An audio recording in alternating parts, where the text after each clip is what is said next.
So we prepare by ahead of time. You send good information out ahead of time. That information provides a very deep understanding of each person that we will meet one-on-one. And we like to know who they are, their background, LinkedIn, what's happening, some idea of physically what they look like so we can spot them and say hello. If we meet with them before we have the meeting, we can reach out to shake a hand and say hello. So we make so many, and then we go to their website and we start to look at what is their product.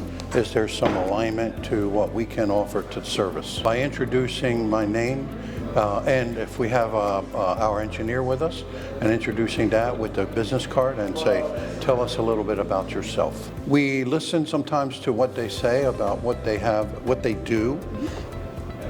We spot one or two comments about potential services or needs that we provide, and then we say, as an introductory, maybe we can talk about that for a minute and then begin to expand what we do. Yeah, yes. So what we say is, okay, we need your contact information. Many times your book has the contact information, and so we get the response multiple ways.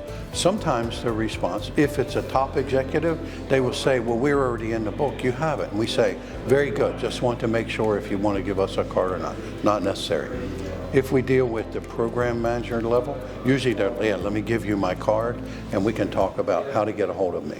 So it varies. Because you guys have set up these amazing interviews that we meet, we would normally not have access to that level. Many, many years and many, many meetings and programs it would take to do that. You have it put into one intense 2-day period. It's amazing.